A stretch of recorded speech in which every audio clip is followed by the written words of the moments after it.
네, 식사 맛있게 하고 교회가 가장 시원한 것 같아요. 교회가. 네, 어, 그 시원한 예배당에서 이게 취직되니까 네, 마이크를 유선으로 바꾸는 게 나을 것 같습니다. 아, 미라클 특강을 우리가 벌써 개척할 때도 집사님이 이제 생명나무를 시작하면서 15년 동안에 틈틈이 특강이 쌓여 있어요. 우리가 15년 동안에 특강을 쭉 했는데 이 특강 시간을 통해서 우리에게 많은 그 도전과 자극을 받았는데 이번에 다시 한번 우리 역기능 가정과 성인 아이 치유 어, 다시 한번 이런 내면을 돌아보는 시간들을 가져보면 좋겠습니다. 네, 마이크를 네, 네, 이거를 쓰는 게 네, 좀 소리가 좀 약한가요? 네, 이거 좀 조금 키워보시죠. 이게 자꾸 무선 마이크를 쓰니까 이게 전파가 소리를 둘, 하나, 둘, 셋, 네, 네, 이 마이크를 쓰도록 하겠습니다. 네, 오늘 김민철 우리 집사님 나오실 때 또 격려의 박수로 함께 할까요? 네,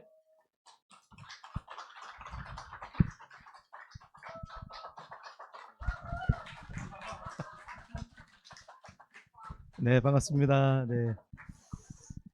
아우, 네. 제 아내 아니라 할까봐, 참, 네. 네. 저는 개인적으로, 진심 큰 영광입니다. 네, 이 귀한 교회에서 15년째 같이 신앙생활을 하면서, 기회가 될 때마다 이런 시간을 가질 수 있는 거는 제게도 큰 영광이고 기쁨이고 너무 감사하고요. 우리 교회 같은 교회가 어디 있겠습니까? 그죠? 우리 교회 너무 좋고, 3주간에 걸쳐서 이제 제목이 좀 거창하긴 합니다. 그죠? 엮이는 가정과 성인 아이 치유. 좀 부담스럽지 않습니까? 제목이. 예. 아, 를 가지고 한 3주 정도, 원래 한 4주 정도 하려고 하다가 3주로 이렇게 여러 가지 사정상 줄였습니다. 편안하게 들으시고 또 궁금한 거 있으면 같이 나누고 그래서 피차 은혜 받는 시간, 그런 시간 되면 좋겠습니다. 이 제목처럼 저 역시도 아마 여러분들도 그러실 겁니다. 엮이는 가정에서 자랐습니다. 그죠? 사실은 이 땅의 모든 가정은 엮이는 가정입니다. 동의가 되실까요? 엮이는의 정도가 다를 뿐이지 어떤 분은 좀 심한 엮이는. 예. 사실은 성경을 보니까 전부 엮이는 가정입니다. 그죠? 성경에 숨기는 가정 본 적 있으십니까? 예수님 가정도 엮이는 가정입니다, 사실은. 그죠? 어, 뭐, 이제, 예수님이 마리아의 뱃속에 있을 때부터 쉽지 않았습니다. 그죠? 이 참, 가정이 온전하게, 이렇게 살아간다는 게, 이 땅에 태어난, 이후로는 불가능한 것 같습니다. 근데 이제, 복음이 있어서 우리는 훨씬 많은 회복과 치유가 있지만, 심지어 아담 하와의 가정조차도, 그죠? 아이를 둘이 낳았는데 한 명이 한 명을 죽이고 뭐 이런 굉장한 엮이는 가정에서 역사가 이렇게 내려오죠. 이스라엘 백성이 그렇게 존경하고 하는 다윗이나 모세, 장난 아닌 엮이는 가정입니다. 그죠? 모세는 지난번 강의 때 우리 설교 때도 늘 듣는데 모세의 가정은 정말 어마어마하게 파괴된 엮이는 가정에서 자랐음에도 불구하고 와, 모세의 인생은 그죠? 가장 탁월한 부르심 가운데 살아갈 수 있는 그 은혜가 모세에게 있었고 다윗도 마찬가지였고 물론 실수와 실패도 많았지만 하나님이 특별히 이제 올해 우리가 그 교회의 어떤 주제도 그죠? 가정과 교회가 하나 되는 그죠? 가정이 함께 가는 이런 교회인데 주제에 좀 맞는 것 같습니다. 그래서 이번 한 3주를 통해서 하나님이 한 가지 이상 또 우리 마음에 이렇게 주신 음성이 있지 않을까. 제가 자격 조건으로 서 있지 않고 은혜로 서 있습니다. 그래서 오늘 아침에 제 보는 말씀 보니까 그 저기 신명기입니까? 9장으로 기억되는데 모세가 이렇게 백성에게 40년을 회고하면서 마지막 설교하는데 끝까지 나오는 게 너희는 목이 곧은 백성이다. 끝까지 목이 곧아 있어요. 그런데 그 백성을 가나안에 하나님 인도하시잖아요. 그죠? 이 목이 곧은 백성인 저도 은혜 가운데 설 수 있구나 해서 감사함으로 3주를 같이 나누도록 하겠습니다. 어, 제가 이 강의안을 짧게 이렇게 한 장짜리로 만드는데 양이 사실은 굉장히 많습니다. 그래서 3주 동안 할 수 있는 최선을 다해서 하고 다 못하면 또 언젠가 할 수 있지 않을까 싶습니다. 네, 저는 다 우리 교인들이신가요? 어디서 초대받아 오신 분 계세요? 네, 저는 이런 일을 하고 있습니다. 네, 네, 책도 최근에 나왔다고 아마 잘 알고 계실 거고, 이 말씀을 한번 같이 갈라디아서 4장 6절 7절입니다. 같이 한번 읽어보실까요? 시작. 그리고 또 여러분은 자녀가 되었으므로 하나님께서 그 아들의 영을 우리가 하나님을 아바 아버지라고 부를 수 있게 하셨습니다. 그러므로 여러분 각자는 이제 종이 아니라 자녀입니다. 자녀이면 하나님께서 세워주신 상속자입니다. 아멘. 이게 참 소망이 되는 말씀이, 저도 아빠지만 우리 육신의 아버지 어머니가 연약하지 않습니까? 그죠? 이 3주를 통해 육신의 아버지나 어머니를 정죄하고 비난하려고 하는 이야기가 전혀 아니라, 우리 모든 아버지들, 어머니들은 연약해요. 그래서 상처를 받고 상처를 이렇게 가정 안에 많이 흘려 보내게 되죠. 그래서 육신의 아버지를 가장으로 한 가족은 참 연약하고 한계가 많은데, 감사한 게 우리 설교에서도 들었던 것처럼 하나님께서 이제 아빠 아버지가 되시니까 이 가정에 이렇게 개편된 거죠. 아버지가 물론 육신의 아버지도 있지만 더 위에 하나님 아버지가 계시고 하나님 아버지 밑에 자녀로 이렇게 가족을 이루고 있고, 교회가 새로운 가정이지 않습니까? 교회에서 하나님을 아버지로 모신 교회가 새로운 가정으로 우리는 새롭게 만들어질 수 있음이 큰 은혜인 것 같습니다. 왜냐하면 가정 안에서 어릴 때부터 쭉 자라오시면 무의식적으로 그 가정 안에 있는 모든 것들을 마음에 심겨져 있습니다. 좋은 것도 그죠, 심겨져 있고 덜 좋은 것도 심어져 있어요. 그런데 분별하지 않고 자라기 때문에 우리는 결국은 가정 안에서 만들어진 것들로 이렇게 삶을 살아가다 보니까 결혼하면 부딪히기도 하고 자녀한테 상처를 대물림하기도 하고, 아이고 저도 우리 아들 딸 상처를 너무 많이 줬죠. 그런 연약한 가정이지만 이제 우리가 새롭게 하나님 아버지를 모시고 새 질서와 새 진리와 은혜를 누릴 수 있기 때문에 주님 모시는 그날까지 가정이 회복될 수 있고 치유될 수 있고 훨씬 건강해질 수 있다. 이게 우리 믿는 그리스도인에게는 참 은혜인 것 같습니다. 아멘이시죠? 한 번 더 요한일서 3장 1절 읽겠습니다. 아버지께서 우리에게 얼마나 큰 사랑을 주셨는지를 생각하여 보십시오. 하나님께서 우리를 당신의 자녀라고 일컬어 주셨으니 우리는 하나님의 자녀입니다.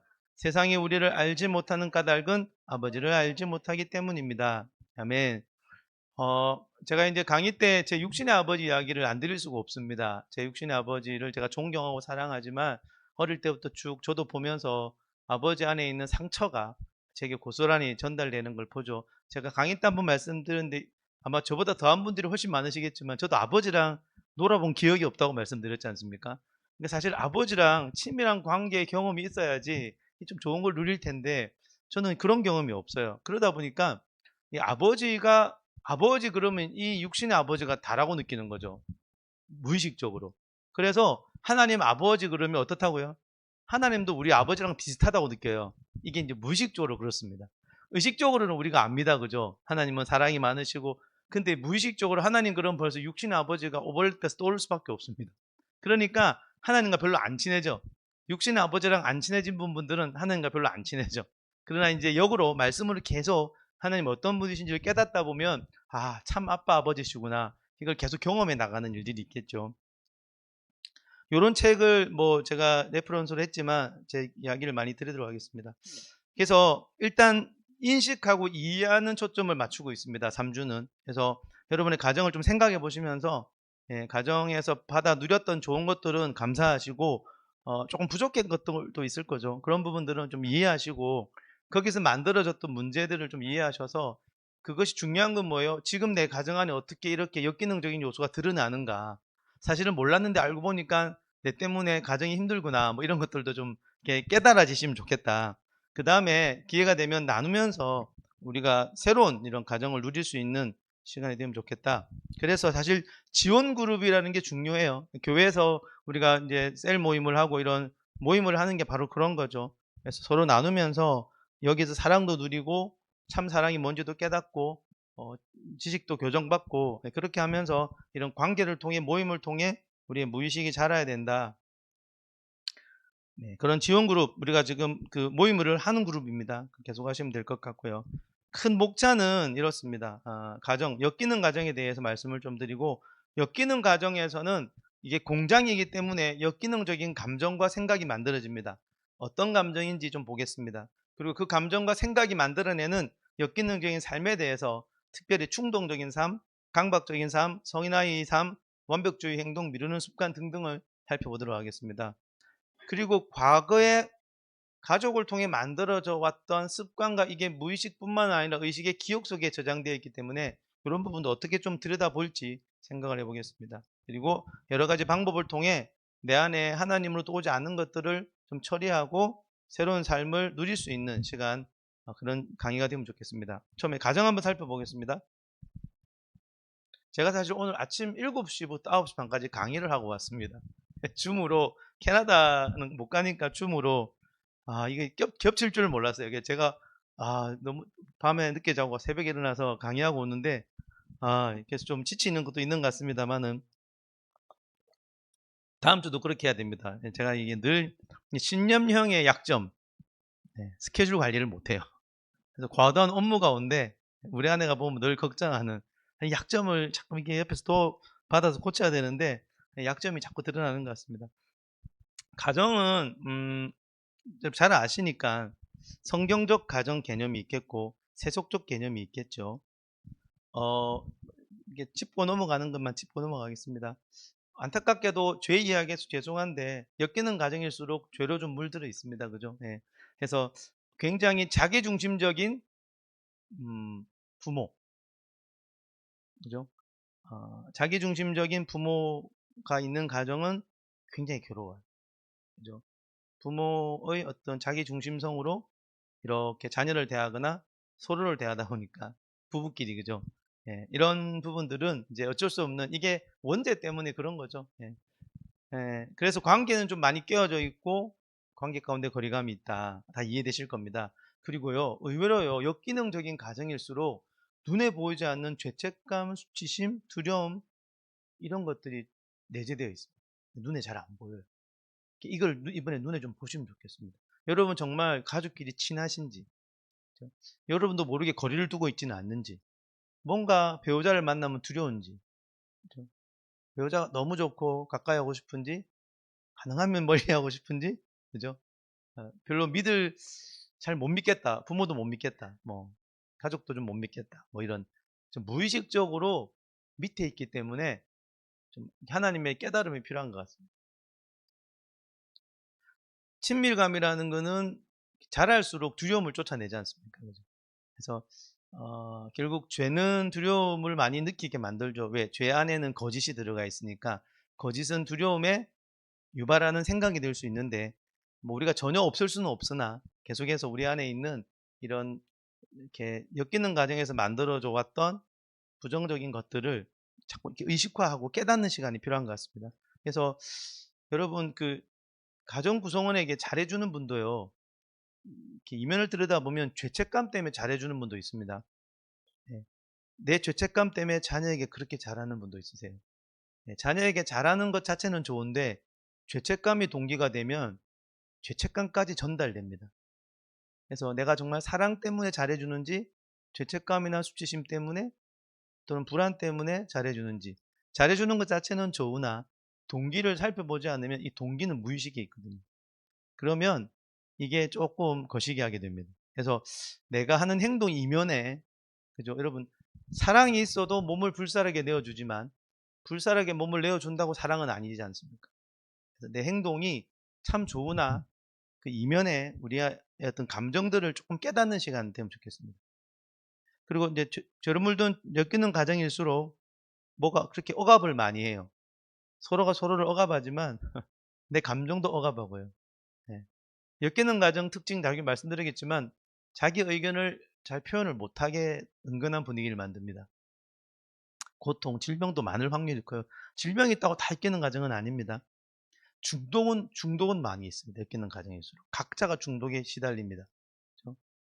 그래서 여러분의 혹시 자녀가 요즘 애들 다 중독적이지만 좀 더 중독적이다. 그러면 부모를 한번 살펴봐야 될 수도 있습니다. 예. 부모가 중독적이진 않는지. 그러면 중독에 대해서 무의식적으로 허용하거든요. 예. 저도 예외는 아닌 것 같습니다. 죽음도 꼭 뭐 죽음이 다 죄로 물든 건 아니지만 그런 요소들이 그래서 이제 그 100% 그렇진 않지만 여러분 예수 믿고 안 믿고에 따라서 가정 안에 참 많은 변화들이 있는 것은 우리가 아마 볼 수 있는 것 같습니다. 그다음에 정체감을 상실한다는 건 뭐냐면 정체감을 만드는 가정에서 엮이는 가정일수록 정체감이 왜곡되고 이상해진다는 거죠. 내가 누구인지를 모르구나. 내가 아닌 저 사람이 나라고 착각하는 삶. 갈수록 저희 청소년들 많이 온다고 말씀드렸는데 물어보면 병원까지 온 친구들 중에 자기가 누구인지 모르는 친구들이 어마어마하게 많습니다. 그런 친구들의 특징은 자기를 싫어해요, 스스로. 그죠? 예. 누군지를 모르고 알고 싶지도 않고.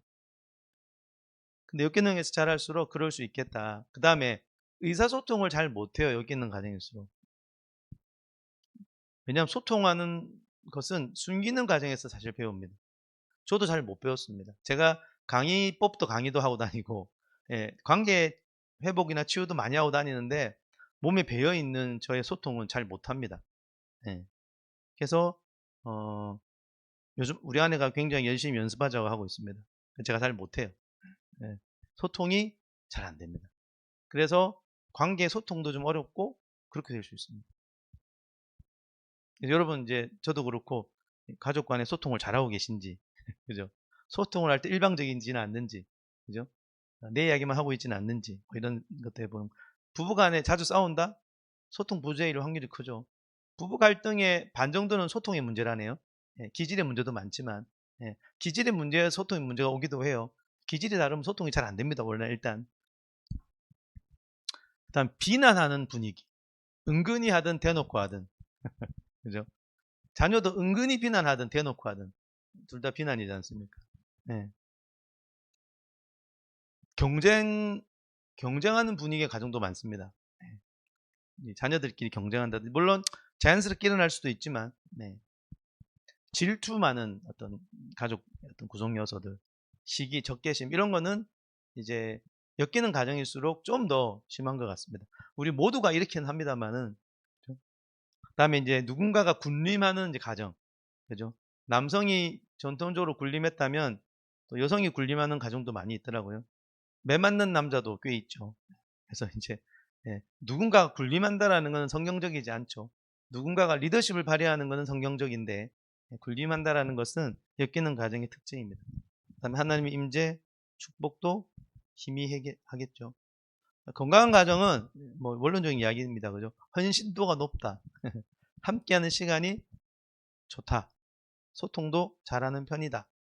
감사의 표현이 많은 그죠? 이런 부분들. 다음에 스트레스가 왔을 때 이 가족은 시스템이라서 누군가 하나 힘들면 가족 전체가 시스템이 이렇게 한 힘을 가지고 대처를 하는 게 제일 좋거든요. 그죠?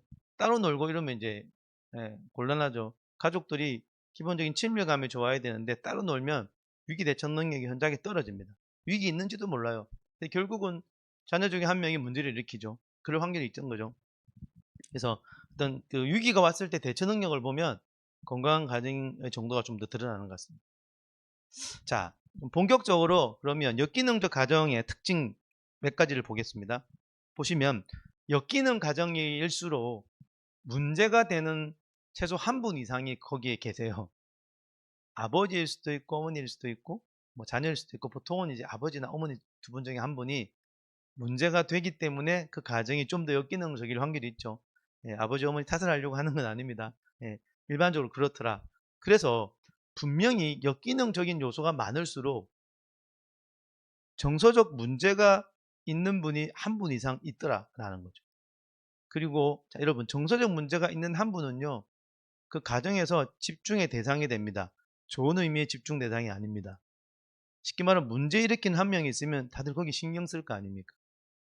서로가 사랑하고 공평하게 힘도 흘러가고 하는 게 좋은데 한쪽으로 치우쳐서 조심해지는 거, 두려워지는 거죠. 보시면 그 역기능 이제 1차 역기능자라 그러는데 제일 문제가 많은 가족 구성원은 이런 문제가 있을 수 있습니다. 중독, 그렇죠?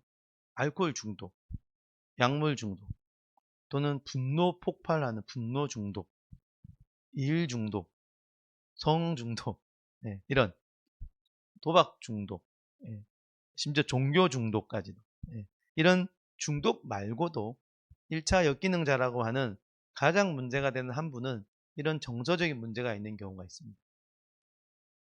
저희 아버님은 그 일중독, 아버님은 옛날은 생존이 힘들었던 때니까, 저희 아버님도 아마 여기 계신 분들도 그렇지만 예수도 모를 때 가족을 먹여 살리기 위해서 너무 감사하죠. 예, 굉장히 무리해 가면서 일중독에 빠지는, 저희 아버지의 성향도 좀 그러시긴 해요. 그래서 그렇게 일중독에 빠지기 쉬운, 저도 좀 그렇고요. 그리고 이제 그러면 분노가 생길 수 있습니다. 그래서 저희 집도 아버지의 분노가 다들 두려워하는. 저는 어릴 때, 지금 저희 아버지랑 잘 지냅니다. 예, 저 어릴 때 그 집에 가는 거 싫어했어요. 왜? 집은 불안한 곳이었습니다. 여러분도 그러셨나요? 집은 불안한 곳이었어요. 그리고 아버지가 들어오신다? 초긴장입니다. 사실 아버지는 그냥 평소대로 하세요. 근데 가정 안에 이런 이제 문제가 있다 보니 무의식적으로 그 두려움 가운데, 저는 어릴 때 가정 그럼 불안이 제일 많이 떠올라요. 불안. 왜? 어머니가 일단 불안해 하시니까. 예. 그 불안은 전가가 되거든요, 원래. 집에서 어린아이들이 가장 약하기 때문에 성인의 어떤 감정은 전가가 돼요. 아버지의 분노, 엄마의 불안. 그래서 보세요. 아버지를 기쁘게 해드리자. 그러면 아버지가 술을 안 먹을지 몰라, 화 안 낼지 몰라, 우리랑 놀아주실지도 몰라, 이런 생각을 하는 거죠. 여러분, 아버지나 어머니가 문제가 있을 때 자녀가 기쁘게 해드리기 위해서 노력하면 그 부모님들이 중독이 사라집니까? 안 사라집니다. 근데 자녀들은 약해서 어떻게든 그 아버지 엄마에 집중을 해요. 눈치를 봐요. 그분들이 화내면은 내가 너무 힘들어지니까 그분 앞에서 착한 아들, 딸이 됩니다. 나는 문제를 안 일으키려고 그래요. 그러면 보세요, 여러분. 어릴 때 아이가 안전한 환경 속에서 내가 누구인지를 알고 커야 됩니다. 근데 내 초점이 문제가 있는 분에 가 있으면 내가 내 내면을 돌아볼 힘도 여유도 그런 건 없어요. 생존을 위해서 눈치 봅니다. 그리고 이게 이 집중이 좋은 집중이 아닌 거 아시겠죠? 그리고 그 사람이 좀 편안하게 해주려고, 그 사람의 정서적인 필요를 자꾸 내가 채우려고 그래요. 무슨 말이냐? 화내는 아빠가 있으면 자녀가 일부러 그 앞에서 화 안 나게 하려고 막 거기서 이렇게 맞추고 뭐 이렇게 합니다. 순간은 화를 안 낼 수 있지만 자녀가 노력해서 아버지의 감정을 만들 수 있는 게 아니거든요. 아버지 엄마는 스스로 감정을 추스려야 되는데 그런 걸 배운 적이 없는 자녀들은 그게 집중합니다. 그리고 많은 시간들을 눈치 보며 살기 때문에 내 감정 잘 못 추스르게 됩니다. 나는 텅 빈 상태로, 문제가 있는 상태로 자라게 되는 거죠. 저도 그랬던 것 같고, 저는 이제 아버지한테 칭찬받는 아들이 되는 거죠. 아버지가 저만 보면 흐뭇해 하실 수 있는, 그죠? 예, 공부도 막 잘하고, 그죠? 말도 잘 듣는 것 같고, 착한 아들. 예. 그러면 아버지가 좀 더 괜찮아질지 몰라 라는 잘못된 생각에, 그죠? 물론 내가 잘하면 아버지가 좋아하시겠지만 그걸로 아버지의 정서를 내가 만들 수 있는 건 아닌데도 불구하고 어릴수록 자기중심성이 강해서 그런 노력을 통해 가정을 화평케 만들려고 해요. 신기하지만. 근데 아이들은 그러면 자기답게 못 자랍니다. 저는 그런 삶을 살았기 때문에 감정을 누르고 살았습니다. 예.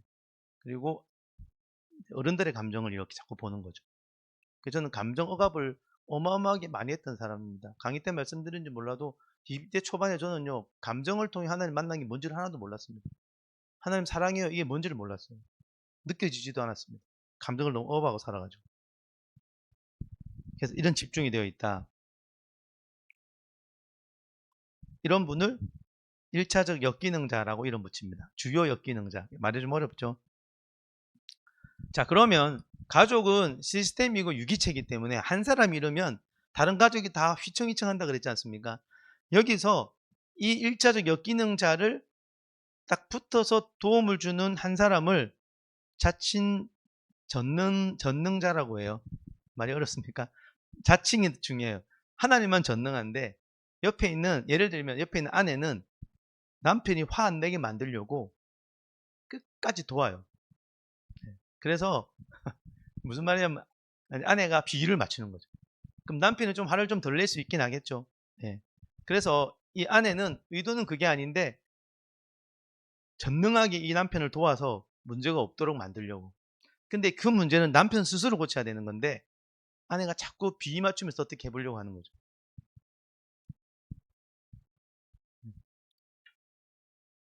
그래서 이제 이런 1차적 역기능자는 가족 안에서 특별히 정서적 어려움이 있는 분들일 확률이 커요. 이분도 해결되지 못한 상처가 있기 때문에 다른 사람에게 안 좋게 행동을 하죠. 여러 명일 수도 있고 혼자일 수도 있습니다. 이런 1차적 역기능자도 내면에 고통이 많습니다. 수치심이 많을 수 있습니다. 그래서 이 1차적 역기능자 때문에 가정은 균형이 깨지고 힘들어지는 거죠. 자, 역기능 가정의 특징 첫 번째, 정서적으로 문제가 있는 가족이 집중된다. 이해되시죠? 두 번째는 그래서 감정 표현을 제한합니다. 분위기가. 네. 왜냐하면 1차적 역기능자가 좌지우지하는 거죠. 그래서 자녀들에게 특정 감정이나 표현을 제외하고는 표현 못하게 합니다. 예를 들어 애가 화를 내면 어디서 아빠한테 화를 내? 그러니까 네 감정은 틀린 거야, 잘못된 거라는 메시지를 주죠. 감정 표현을 제한하게 됩니다. 왜? 1차적 역기능자도 감정 표현을 제대로 해본 적이 없습니다. 이해되세요? 그러니까 정서적인 문제가 있는 거죠. 그래서 아내든 예를 들어 1차적 역기능자가 아빠라고 치면, 예를 들어 아버지라고 치면, 아버지만 있는 건 아니지만 그 힘으로 주변을 누르는 거죠. 그래서 감정이라는 것은 자연스럽게 드러나고 감정이 표현될 때 부모든 받아주고 공감해주고, 아, 너 마음이 그렇구나 라고 감정을 충분히 해줘야 그 아이가 감정이 자랄 텐데, 그죠? 화내면 안 돼, 불평하면 안 돼, 예수 믿는 집은 무조건 예의 바르게 순종해야 돼, 조금만 애가 반감을 표현해도 그건 죄야, 뭐 이런 식으로. 하나님 우리가 반감 표현할 때 우리를 누르지 않으시잖아요, 그죠? 근데 우리는 예수 그리스도 이름으로 자꾸 누르는 그런 가정도 제가 많이 봅니다. 막 예를 들어 남자는 울지 않아 뭐 이런 이야기 옛날에 많이 했죠. 그리고 안 괜찮은데 괜찮아 안 괜찮은데 자꾸 괜찮대, 그죠? 안 괜찮으면 안 괜찮은 건데, 그죠? 그래서 감정 표현이 허락되지 않아요. 자유가 허락되지 않아요. 그래서 결국은 어린아이들은 내 감정은 중요하지 않구나, 아버지 감정 엄마 감정이 더 중요하구나라고 착각하게 됩니다.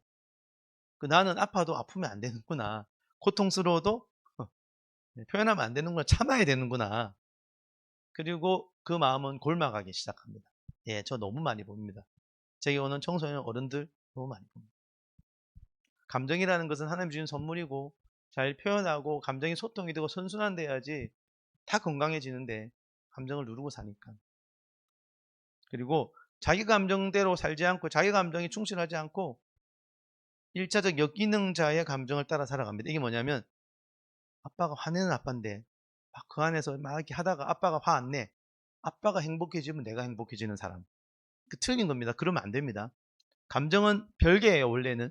아빠가 행복하면 나도 기분이 좋을 수는 있어요.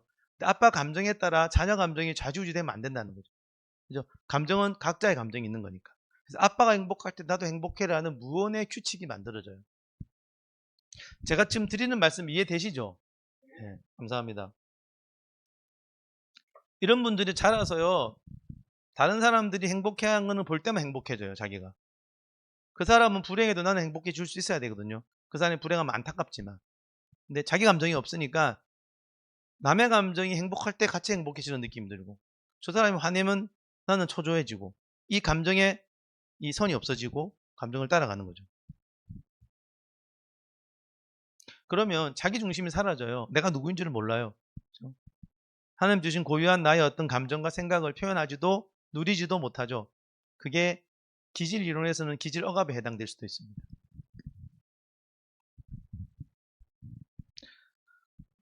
자, 그러다 보면 이런 일도 생겨요.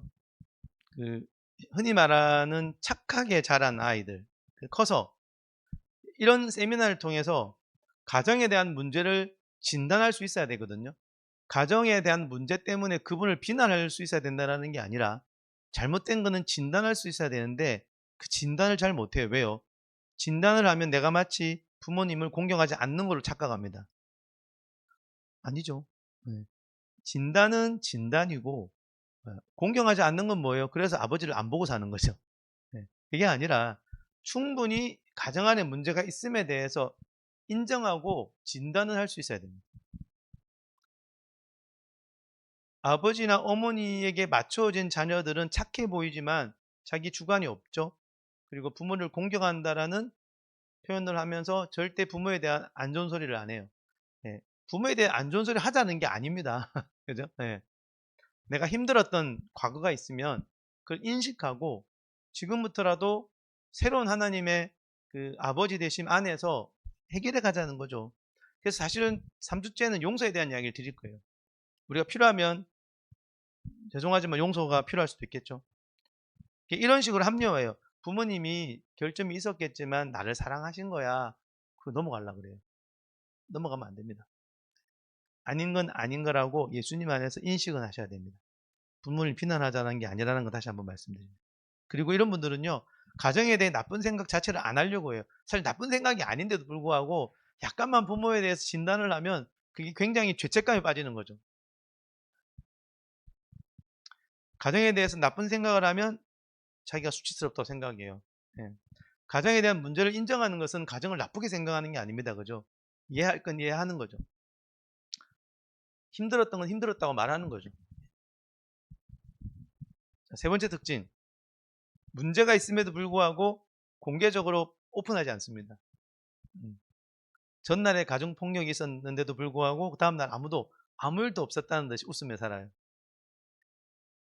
왜? 그걸 공개적으로 오픈한다는 건 굉장히 사실 힘든 거죠. 예. 이런 문제를 부정하고 싶기도 하고 다룰 힘도 없기도 해요. 그 전날 아버지가 술을 먹고 들어오셔서 난장판을 만들었는데 그 다음날 1차적 역기능자인 아버지가 알코올 중독 때문에 다 부수고 했는데, 자친 정론자인 아내가 그 다음날 모든 걸 전능하게 다 정리하고 웃으면서 부국국을 끓여주는, 극단적으로 보면. 이런 분 제가 진짜 상담 많이 합니다. 이런 분 있습니다, 여러분. 그리고 마치 우리 집은 아무 문제 없어. 나만 노력하면 돼. 괜찮아. 그리고 화목한 척 하세요. 현실을 부정하는 거죠. 공개적으로 뭔가를 문제를 다루지 않습니다. 네 번째. 일부러 하는 건 아니겠지만 결국은 자녀들은 파괴적인 역할을 하게 됩니다.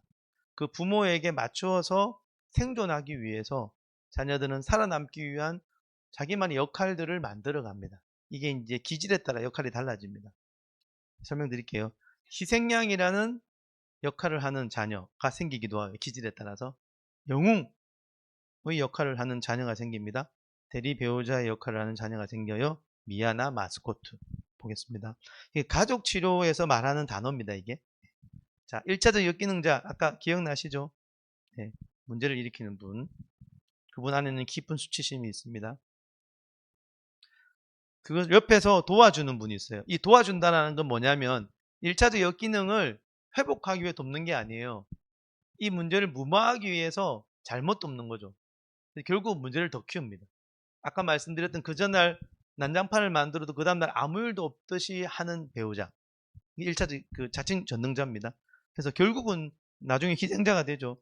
주요 역기능자를 도와줘요. 그리고 아무 일도 없다는 듯이 만드는 것은 다시 말해서 그 다음날에 1차적 역기능자가 또 그래도 된다는 이야기예요. 왜? 배우자가 완전히 잘 아무 일도 없게 딱 정리해 놓거든요. 그 남편이 그 다음날 또 술 먹고 또 깽판지게요. 그 다음날 아침에 보니까 또 다 정리해 놨어. 그 남편의 입장에서는 뭐예요? 계속 해도 된다고 생각합니다. 무의식적으로. 이해되세요? 네. 그렇게 아내가 도와주면 내가 이래서는 안 되겠다. 그런 생각 안 가집니다. 계속합니다. 그래서 그 역기능을 유지시킵니다. 모든 것을 좋게 보이게 하기 위해 애를 써요. 이 문제를 오픈할 힘도 받아들일 힘도 다룰 힘도 없으니까 그렇습니다. 이렇게라도 잘못된 구출이지만 구출을 해주는 역할을 해요. 그리고 결국은 분노가 쌓여가겠죠. 보통은 배우자 아니면 첫째 딸이나 뭐 이런 첫 아들 이런 기질에 따라 다릅니다. 이런 분들은 좀 수용적인 기질에 있는 사람이 자칭 전문가의 역할을 많이 하게 될 수도 있습니다. 역할 중에 영웅 이거는 뭐냐면 제가 영웅으로 살았습니다. 가족의 고통을 보니까 내 기질을 살면서 어떻게 하면 가족의 고통이 줄어들지를 내가 터득한 거죠. 어떻게 해요? 멋진 영웅으로 삽니다. 공부를 잘해요. 인사를 잘해요. 해결을 다 해요. 그러면 그것 때문에 부모님은 덜 고통스러우시다고 생각을 제가 하는 거죠. 무의식적으로. 그래서 영웅의 삶을 살아가요. 여러분 아이는 영웅이 아니어야 됩니다. 그 아이는 너무 어릴 때부터 영웅으로 살아갑니다. 1인 3역을 하는 거죠. 엄마도 도와서 지지해드리고 아빠 앞에서는 착한 아들이 되고 학교에서 공부 열심히 해요. 그럼 엄마 우리 아들 최고, 아버지도 그거 보면서 힘을 얻겠죠. 네. 그런 이유가 아니라 나답게 공부해서 잘하는 것은 얼마든지 좋은 거지만 제 깊은 동기 안에 그렇게라도 해서 가정의 고통을 덮고 싶은 거예요. 이해되세요? 내가 성공하면 뭔가 고통이 덮어질 거라고 착각합니다. 제가 왜 의사가 된지 아세요? 이게 많아요. 물론 하나님의 큰 섭리가 가운데 있었지만 하나님은 이 최악의 것도 잘 활용하셔서 제가 저다워지도록 도와주셨지만 하나님 큰 섭리 안에서도 저는 영웅의 삶을 사는 거죠. 다행히 공부를 좀 잘했으니까. 그렇죠? 해결사 역할을 합니다. 그리고 저희 어머니랑 함께 문제를 덮어요. 그래서 세 번째 나오죠. 자기 것을 희생하면서 과잉 책임을 집니다. 제 아내가 늘 마음 아파했던. 네. 저는 몰랐어요. 이렇게 하고 있는지. 네. 저는 당연하다고 생각했어요. 왜? 저는 그 가정의 시스템 안에 살았으니까 이게 잘못된지 몰랐죠. 제가 할 수 있는 최선을 다했기 때문에 엄마의 정서적 대리배우자 역할을 해드렸어요. 어머니도 약했기 때문에 힘들면 무리를 붙들고 이야기하시죠. 그러면 착한 아들이니까 들어드리고 위로해드리고 그러니까 어머니는 어떻게 돼요? 저랑 본딩이 되는 거죠. 둘째 아들이 공부도 잘하고 대답도 잘하고 씩씩하고 착하고 잘해주는 것 같으니까 그게 엄마도 위안이 되는 거죠. 네. 그럼 결국은 저도 모르게 엄마의 대리 배우자가 되고 네. 네. 그리고 모든 걸 희생하면서 과잉 책임을 지죠. 저희 형까지 제가 다 학비도 주고 그랬어요. 물론 좋은 면도 있었겠지만 제 가정 시스템 밖에서 들어온 안에는 그게 다 보이는 거예요. 네, 다 보이는 거죠.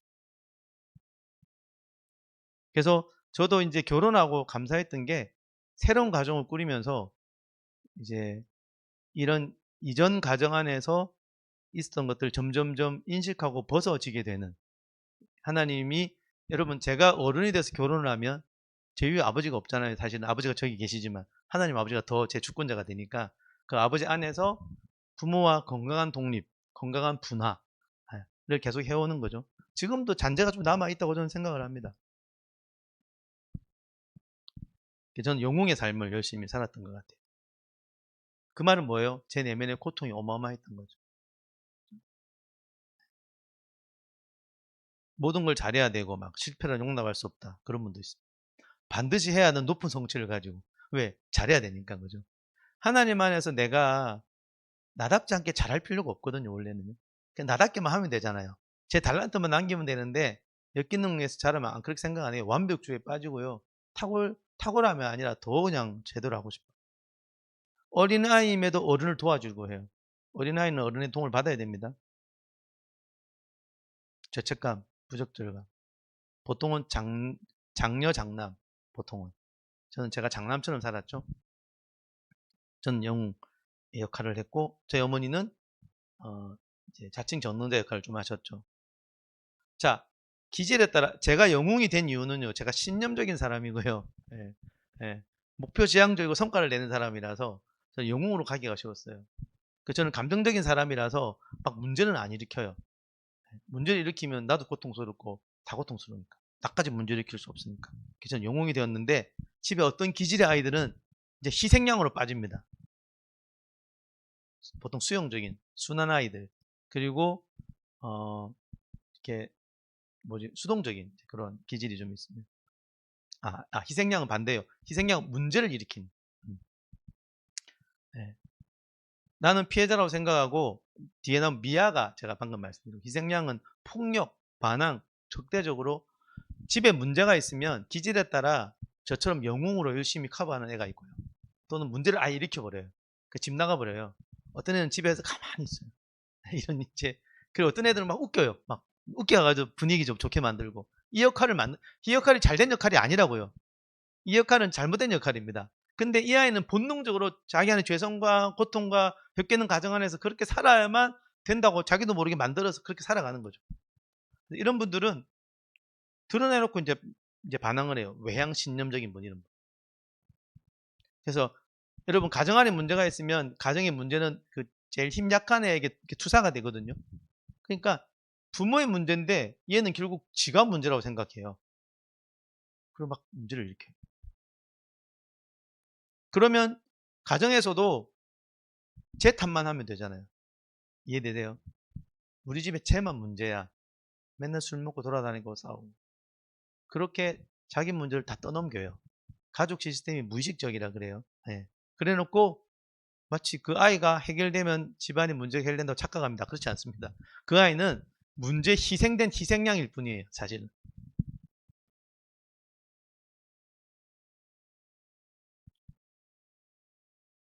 그래서 제게 오는 이제 청소년들 중에 이렇게 반항을 일으켜서 오는 이제 법적 문제가 생기는 애들. 그다음에 그다음 미아처럼 조용히 있다가 우울해서 오는 애들. 그런 애들이 막 와요. 이런 아이들은 드러나놓고 가정의 비밀을 비판하죠. 분노가 많아요. 분노가. 고통에 대한 분노 반응이 많아지고. 보통은 둘째인데 꼭 그렇지 않을 수도 있습니다. 그 다음에 마스코트 역할을 하는 아이도 생깁니다. 웃음과 유머로 분위기를 반전시키는 거죠. 얘는 유머 감각이 좋은 친구였던 거죠. 갈등을 줄이는 지가 할 수 있는 방법.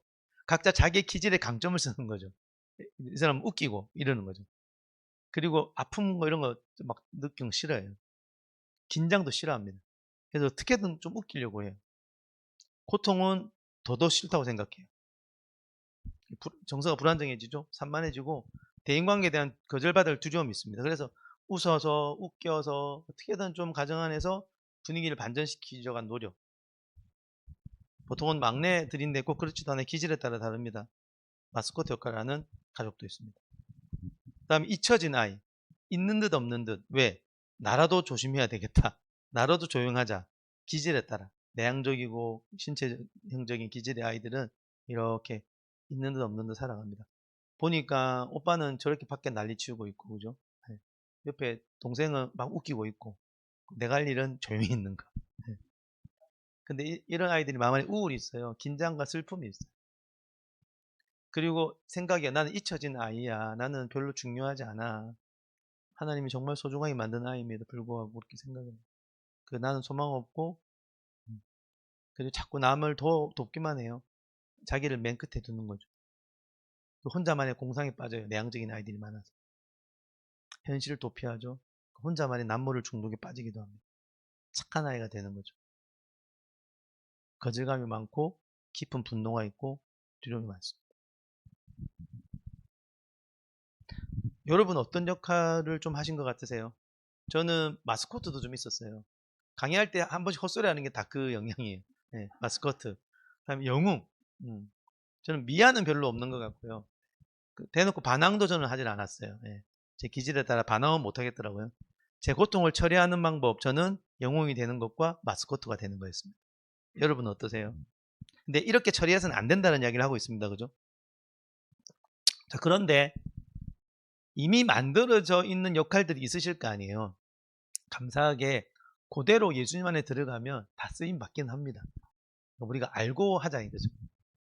그동안에 생존을 걸고 만들어진 습관인데 예수님 안에 새롭게 재해석되면 얼마든지 쓰일 수 있습니다. 저 얼마든지 쓰고 있잖아요. 그죠? 예. 영웅의 삶을 예수님이 영웅이시지만 그때 만들어진 것으로 지금 강의도 하고 우려먹고 있지 않습니까? 예. 그러니까 분명히 하나님 안에 통과하면 예. 사망도 쓰시는데 그죠? 이런 역할도 쓰시긴 합니다만은 이렇게 이런 강의를 통해 내가 이런 이유로 이렇게 내가 살아온 건 아닐까 한번 되돌아보는 거죠. 그리고 이렇게 했던 역할을 갈수록 건강하게 바꾸든지 포기하든지 했던 이건 좀 고민이 필요해요. 좀 더 하다가 쉬겠습니다. 쉬면 집에 가실까봐 제가 좀 걱정하거든요. 왠지 아세요? 감정형이라 거절받는 두려움이 있어요. 이렇게 말하는 이유는 뭘까요? 가지 마시라고. 가시고 나면 내 강의가 이상하구나 이런 오해를 안 할 수 있도록 이런 엉뚱한 소리를 해야 재밌는데 그죠? 자, 가족의 역할을 이렇게 한번 같이 볼게요.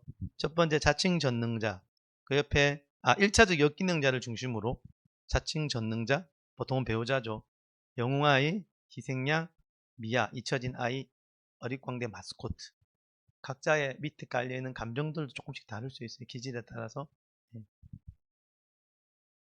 1차적 역기능자는 수치심이 사실은 되게 많아요. 수치심 때문에 중독에 빠진 거거든요. 수치심 때문에 분노 폭발하는 거거든요.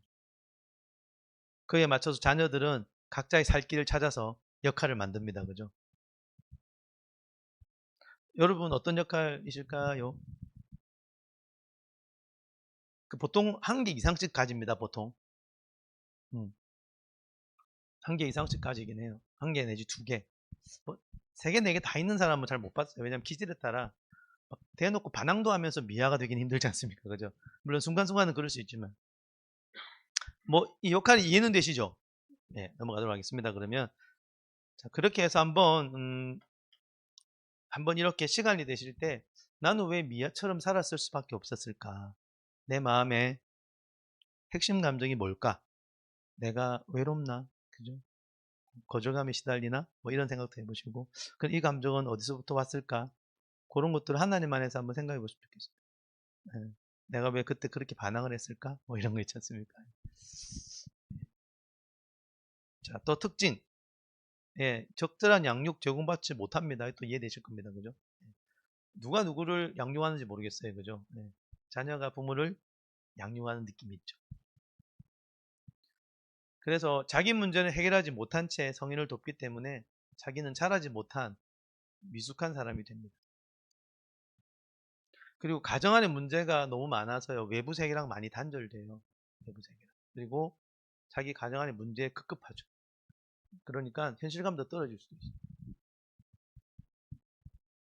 자, 그러면 10분을 쉬겠습니다. 그죠? 10분을 쉬고 한번 카운터 다 해놓겠습니다. 누가 하시는가 보겠습니다.